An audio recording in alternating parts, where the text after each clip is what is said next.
जय माता दी भक्तजनों, कैसे हैं आप सब। आप सभी पर माता रानी की कृपा बनी रहे।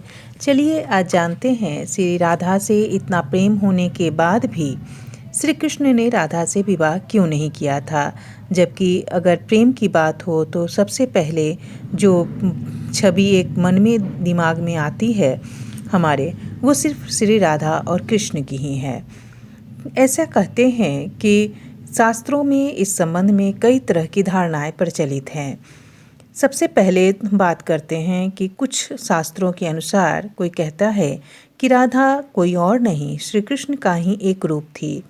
विद्वान कहते हैं कि स्कंद पुराण में श्री कृष्ण को आत्मा राम कहा गया है, अर्थात जो अपनी आत्मा में ही रमन करते हुए आनंदित रहता है, उसे किसी अन्य की आवश्यकता नहीं है।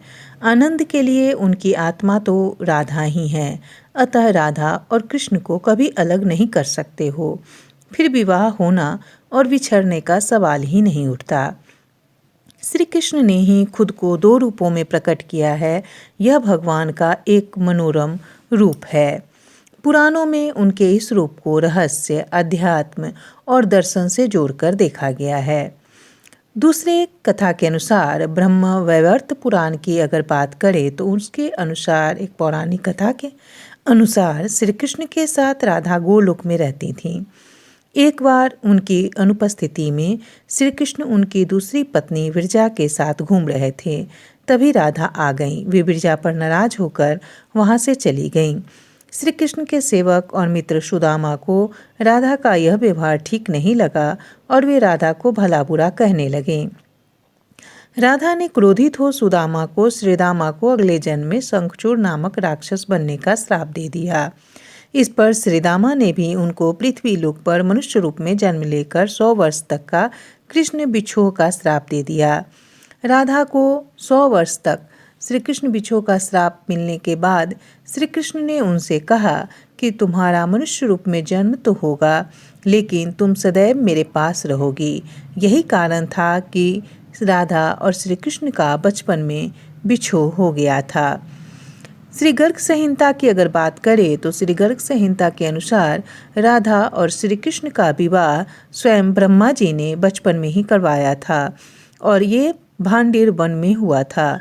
श्री गर्ग संहिता में भी यह श्रीदामा के श्राप की बात मिलती है और वहाँ भी श्री कृष्ण को विरजा के साथ देख करके राधा कुपित हो गई और राधा के कुपित होने पर विरजा स्वयं राधा से डरकर नदी रूप में परिणत हो गई।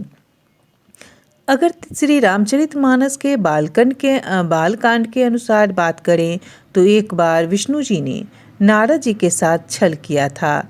उन्हें खुद का स्वरूप देने की बजाय बानर का स्वरूप दे दिया था।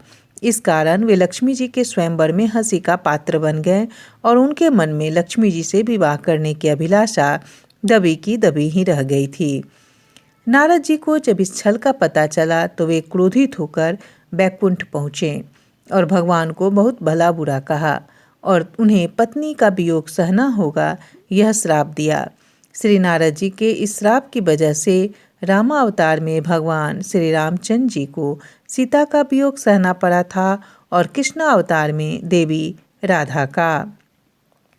अन्य पौराणिक कथाओं के अनुसार राधा श्री कृष्ण से 5 वर्ष बड़ी थीं।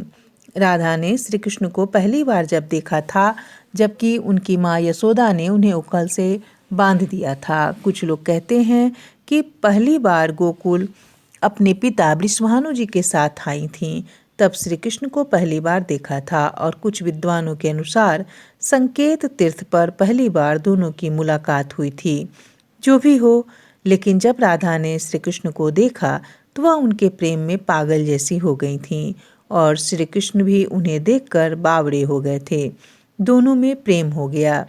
राधा श्री कृष्ण की मुरली सुनकर बावड़ी होकर नाचने लगती थी और उनसे मिलने के लिए बाहर निकल जाती थी। जब गांव में कृष्ण और राधा के प्रेम की चर्चा चल पड़ी तो राधा के समाज के लोगों ने उनका घर से बाहर निकलना बंद करवा दिया। उधर एक दिन श्री कृष्ण ने माता यशोदा से कहा कि मैं राधा से विवाह करना चाहता हूँ। यह सुनकर यशोदा मैया ने कहा कि राधा तुम्हारे लिए ठीक लड़की नहीं है। पहला तो यह कि वह तुमसे 5 साल बड़ी है, और दूसरा यह कि उसकी मंगनी यशोदे के भाई आयान पहले से ही किसी और से हो चुकी है, और वह कंस के सेना में है जो अभी युद्ध लड़ने गया है। जब आएगा तो राधा का उससे विवाह हो जाएगा, इसीलिए उससे तुम्हारा विवाह नहीं हो सकता। हम तुम्हारे लिए दूसरी दुल्हन ढूंढेंगे। लेकिन श्री कृष्ण जिद करने लगे। तब यशोदा जी ने नंद से कहा। कृष्ण ने नंद की बात भी नहीं मानी। तब नंद बाबा कृष्ण को गर्ग ऋषि के पास ले गए। गर्ग ऋषि ने कृष्ण को समझाया कि तुम्हारा जन्म किसी खास लक्ष्य के लिए हुआ है। इसकी भविष्यवाणी हो चुकी है कि तुम तारनहार हो। इस संसार में तुम धर्म की स्थापना करोगे। तुम्हें इस ग्वालन से विवाह नहीं करना चाहिए। तुम्हारा एक खास लक्ष्य है। तब श्री कृष्ण कहते हैं कि मुझे नहीं बनना तारनहार। मैं तो अपने गायों, ग्वालनों और इन नदी पहाड़ों के बीच ही रहकर प्रसन्न और आनंदित हूँ। और यदि मुझे धर्म की स्थापना करनी है तो क्या मैं इस अधर्म के साथ शुरुआत करूं कि जो मुझे चाहती है और जिसे मैं प्रेम करता हूं उसे छोड़ दूं? यह तो न्याय नहीं है। गर्ग मुनि हर तरह से समझाते हैं, लेकिन कृष्ण नहीं समझते हैं। तब गर्ग मुनि उन्हें एकांत में यह रहस्य बता देते हैं कि तुम यशोदा और नंद के पुत्र नहीं, देवकी और वसुदेव के पुत्र हो, और तुम्हारे माता पिता को कंस ने कारागार में डाल रखा है।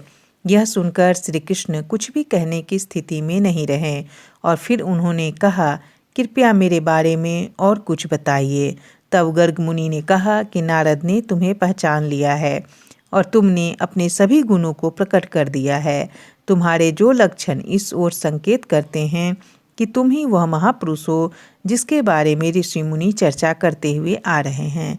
यह सुनकर श्री कृष्ण चुपचाप उठे और गोवर्धन पर्वत की सबसे ऊंची चोटी पर जाकर अकेले आकाश को देखने लगे। बस वे वहीं दिन भर रहें और सूर्यास्त के समय ज्ञान को उपलब्ध हो गए। वहीं से उनकी दशा और दिशा ही बदल गई। जय श्री कृष्ण।